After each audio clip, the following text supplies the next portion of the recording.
அந்த சோழவள நாட்டுல சுபதேவர் அப்படின்னு ஒரு மகாராஜா, அவருடைய மனைவிக்கு கமலவதின்னு பேர்.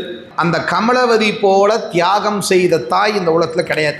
சுபதேவரும் கமலதேவியும் மகாராஜா மகாராணி, குழந்தை பேர் இல்லை. நேராக தில்லை சிதம்பரத்துக்கு போய் இறைவனை வழிபாடு செய்தார்கள். அப்படி வழிபாடு செய்ததன் பயனாக அம்மையார் கருத்தரிச்சாங்க. இறைவனுடைய ஆணையின் பண்ணா இப்போ அந்த சிலந்தி தான் அம்மையாருக்கு குழந்தையாக வந்து கருத்தங்கியது. 10வது மாதம் டெலிவரி. கரெக்டாக அந்த ஜோதிடம் குறிக்கிற ஜோதிட வல்லுநர்கள் வந்து சொன்னாங்க, மகாராணி ஒரு நாளிகை இந்த குழந்தை தள்ளி பிறந்துச்சுன்னா 3 உலகத்தையும் ஒரு கொடையின் கீழ் ஆளும், அப்படிப்பட்ட ஒரு பேரரசனாக இந்த குழந்தை வரும் அப்படின்னு சொன்னாங்க. சொன்னோடனே அந்த அம்மா யோசிச்சாங்க, அப்படியா? அந்த அம்மா சொல்லிச்சு, என்னை தலைகீழாக கட்டி தொங்க விடுங்கன்றுச்சு. நல்லா யோசிங்க, கருவுற்ற தாய் 10 மாசத்துல எப்படி இருப்பா? வயிறு தள்ளிக்கிட்டு நிற்க நடக்க உட்கார கூட முடியாம படுவேதனை அனுபவிப்பா ஒரு தாய் என்பவள். இப்போ அந்த அம்மா அப்படி இருக்கிற சூழ்நிலையில் என்ன பண்ணா, என்னை கட்டி தலைகீழாக தொங்க விடுங்க அப்படின்னு சொல்லிட்டாங்க. ஒரு நாளிகை நேரம் அந்த அம்மா தலைகீழாக தொங்க விடப்பட்டார். இது வலி.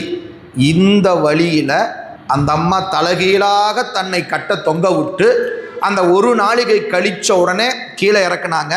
கீழே இறக்குன உடனே அந்த குழந்தை வந்து வெளியே விழுவுது. அந்த விழுந்த தலைகீழாக வச்சுருந்தாங்க இல்லையா, குழந்தையுடைய முகம் பூரா தாயினுடைய ரத்தம் போய் அப்படி ஏறிக்கிச்சு. அந்த தாயினுடைய ரத்தம் ஏறினதுனால அந்த குழந்தை கண்ணு சக்கச்சவேல்னு பிறந்துச்சாமா.